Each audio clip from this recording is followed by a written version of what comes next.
Hey everybody, I'm Clinton Bonner with the company Top Coder. Give me one moment to back out of this. How's everybody enjoying their time? Excellent. All right. Okay. So there it is. At Clinton Bond on Twitter, at Top Coder. I do most of the tweeting there as well. If you want to follow something that gets you a lot of great information on social innovation and open innovation and kind of has a focus on that, I do recommend the @TopCoder handle. You're also going to get a bunch of geek stuff there too, so just be prepared. Because we are a community of about we just crossed 405,000 global members spanning 200 countries, and they are developers, algorithmists, and front-end digital creatives designers, right? This community creates digital assets, so everything from mobile applications, ideation, concepts, bug racing, chasing bugs down in software, algorithms for NASA and DARPA, and we do it all through crowdsourcing. Everything we do is atomized crowdsourcing contests. So I'm not showing this to rah-rah Top Coder. That rah-rah is itself. What I'm saying is if you think that you can't do the complex, if you think that you can't do the big, and you think you can't do amazing things through social innovation, you're wrong.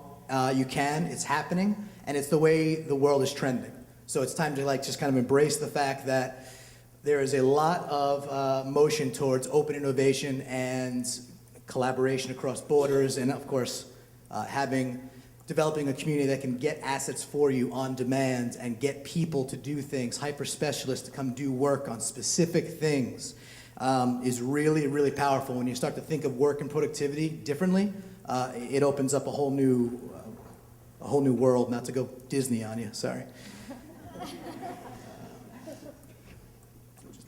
No, okay.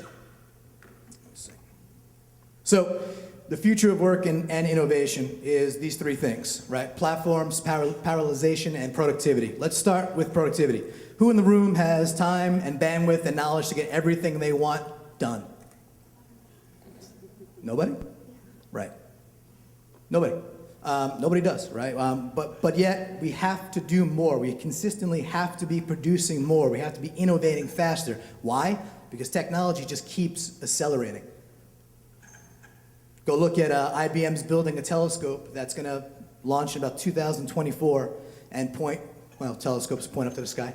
They're going to collect more data in one day than is currently on the internet, period, every single day. What are they going to do with that data? They don't even know yet, but they're building it, right? So the need to produce more and innovate faster, take more swings, repeatedly take more swings, you have to do it. And the way to do it is through communities. We could use the word crowdsourcing, we prefer the term community. And going up to platforms. Platforms mean you now have access to brilliant people across the globe that you did not 10 years ago or so. Top Coder started in 2000. Procter & Gamble, a great example. Amy gave, that was 10 years old as well, with their, was it Connect and Develop? Yeah, the Connect and Develop initiative. So these things are now becoming a little bit more mature. They're understanding how to work inside enterprises, and there's going to be a long tail of this that affects small and medium-sized businesses as well, where if you are a smaller shop with four guys and gals, and you have work to do, but you can't source that developer, well, you're going to have ways to go get those things done. So understand that platforms are emerging and understand how to wield them to get more productivity and more innovation done consistently. The last thing in the middle is parallelization, kind of a tough word to say for me. That is the key to all of this. Whether you're doing an individual project, and let's say you're doing a wireframes, you want to build out a mobile application and you want to get the wireframe or the UI, the user experience or the user interface done. Through these means, through platforms, through competitions and crowdsourcing, you're getting multiple looks of everything you want to do. There's redundancy at every stage of what you're trying to accomplish. So what happens is you get looks from many different people and you get ideas you never thought were possible, but you start to see them in a parallel way. The other side of parallelization is the fact that you've got all your core work to do, and then you've got just all this stuff that you want to get done. So you learn how to operate in a parallel manner. You understand how to operate a platform, get things done through community, while you're sitting there also focusing on the stuff that you need to do. So I know it's a bit more macro than some of the previous discussions, but I think it's good to kind of think about this as you go forward and as you approach innovation, social innovation, open innovation going forward. It's interesting for me to look at, and I hope, hopefully for you too, why do people do this? And both Ann and Gary came in and talked about why people do these things, right? When you're shaping up your initiative, this is about you. When you're shaping up your first social initiative, think about the things that are going to drive individuals to do things for you, because that's really what it is. People did stuff for Gary, a lot of stuff. But think about the factors that make them want to do this, right? Sometimes it is money. In Top Coder, we have some millionaires that have just, all they do is Top Coder. It's all they do. And they're awesome at it. And some people will come into Top Coder and compete in their spare time. And they'll do something very specific, because we put out very specific competitions.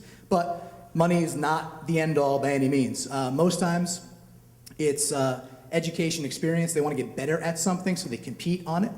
But also, probably the biggest one of all of it is opportunity. And so what does opportunity look like?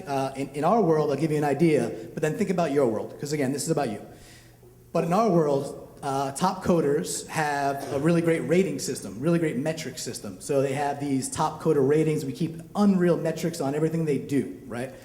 So what happens is, these ratings have real world value. And for example, if you go to Google's engineering page, and you want to go apply to Google, it says right there, great, glad you're here to apply, go to Top Coder, go get a handle, and go compete in Division 1.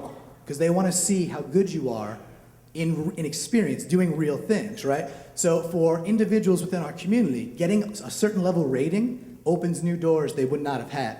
Again, that's Top Coder, great, but what about your world? What can you do for an individual that opens up their world? So think about them always, always, always. If you're doing something and it's not going to benefit individuals within that community, do the opposite. So another thing we do is called the Top Coder Open. We take our 100 best competitors in all our disciplines, we fly them from around the world to an actual physical event. And it's like ESPN. We have like a big 3-day, you call it a hackathon, call it what you want, but all of our disciplines in a live setting. Again, think about how you can give back to these individuals, and it's really kind of neat to take something that's a social platform, an innovative platform, and then bring it together physically, because we see what's happening right now in this room, right? There's something special when you have physicality, when you add that to the mix. So again, think these things through for you. I'm just giving examples of how we've seen success and how we continue to see success with getting people to join this community, continually join it, and continue to participate and develop great assets.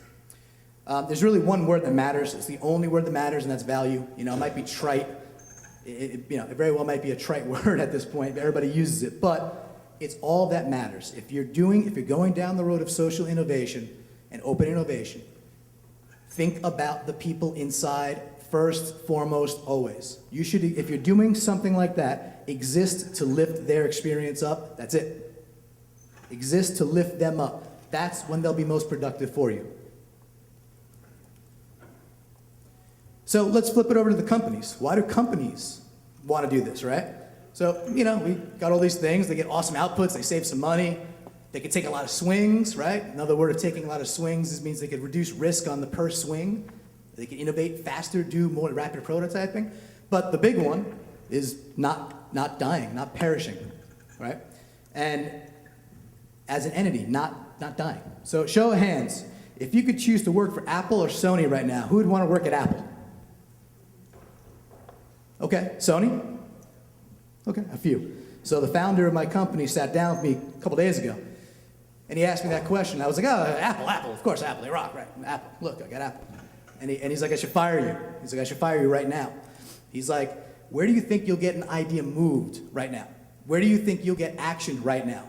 In Apple, where they're riding the iOS and just putting it into the next thing, or at Sony, where they're bludgeoned against the ropes and need to innovate? So his point was, everybody, besides maybe a few companies, need to act and think like Sony consistently. They need to innovate. They need to continuously innovate. The best way to continuously innovate is through open innovation means. And that's, again, trending forward. That's how it's going. Who in the room has $2 million to put out? Nobody, right? Because that's not how actual projects get done. Real work does not get done in $2 million swoops like that. They get done in smaller bits. So when you're approaching social innovation, you're thinking, how are we going to put this out to people? Do one thing and start here and do it consistently. Is atomize what you're asking for. This is key. Think about the whole thing, think about what you want, and then reverse engineer it back to your first steps. Break it down to the smallest possible ask you possibly can. There's a lot of benefits here. One being, it's a smaller ask. You're asking for something, a lighter lift from an individual.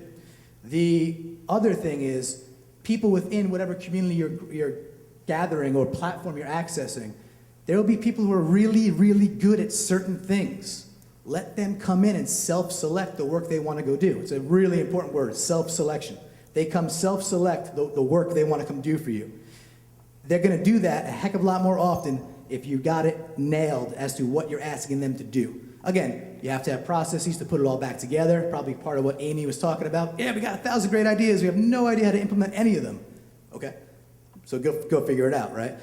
There are platforms that are emerging that do that stuff, but when you're doing it for yourself and you want to start experimenting, start there. Take the whole, break it down to its smallest piece, and start asking for little lifts at a time. And you're going to see your best success in a social innovation methodology, way to go about getting assets created. So that's my time. Thank you guys all very much. I hope this helped. And thanks to Mark for inviting, and the panelists, and Jay. Thank you.